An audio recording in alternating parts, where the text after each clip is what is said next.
head of the International Olympic Committee, is, of course, here today among the VIPs. Many of them I can see fanning themselves with their order of service in a vain attempt to keep cool.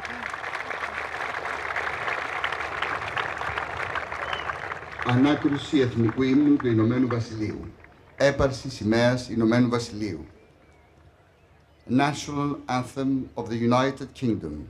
Hoisting of the flag of the United Kingdom.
Ανάκρουση εθνικού ύμνου της Ελλάδας, έπαρση ελληνικής σημαίας. National Anthem of Hellas, Greece. Hoisting of the Hellenic, the Greek flag.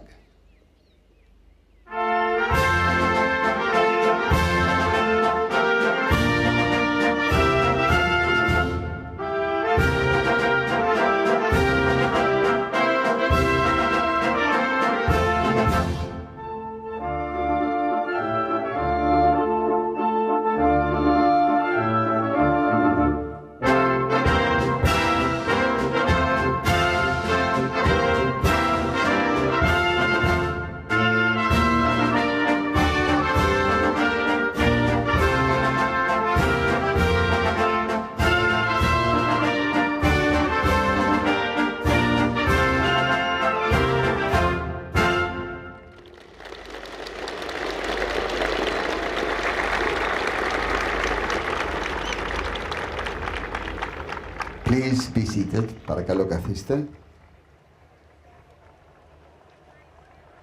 Απαγγελία αποσπάσματος του ποίηματος το φως της Ολυμπίας του Τάκη Δόξα. A reading from the poem The Lights of Olympia. Recitation of an extract from the poem The Lights of Olympia, written by Takis Doxas. Mr. Nikitas Tsakiroglou will recite.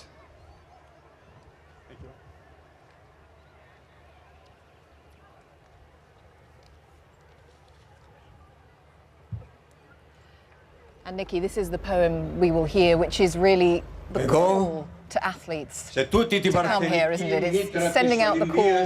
It's inspiring. Very, very important. And has to do so much with what those games still mean to the whole world, what should be meaning to the whole world, and the Olympic spirit. Looking back to ancient times, it was, of course, that call also to any states that were warring to lay down their arms. All men who were competing were told not to fight for a whole month, but to come here to ancient Olympia to train and to compete in the games. And that's how it began, starting with that notion that this is a time of peace, we should all come together through sport. Exactly, that's exactly right. But it was also having to do with practical reasons. They wanted as many people as possible to come and experience this amazing idea. So having no wars, it would be easier for them to make those long trips on foot, on horses, on chariots, on ships. From all over the known world they came. Can you imagine people traveling to get here from France, from Spain, from Africa, where the Greek colonies were? So having the 1 month of truce, they wouldn't have to go through battlefields. But of course, it was also to give the right message to all of the Greeks to stop fighting between them, to realize that they were brothers. And they spoke the same language, they worshipped the same gods. There weren't so many many reasons for them to keep competing in wars. And the games, once established in this fashion, remained popular for many years, for centuries. For 1,200 years, and it was actually something we should mention is that the Greeks would never call them games back then. They were agones. Agon in Greek, agony is the word coming from that. Agon means fight. They were Olympic fights. Fight to overpass yourself.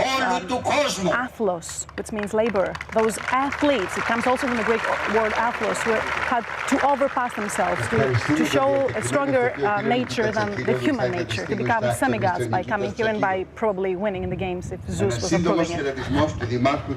And that is so interesting, even those words that you've outlined there, that tells us everything we know, and what people, professional athletes today, of course, would try to emulate, that you do your absolute best.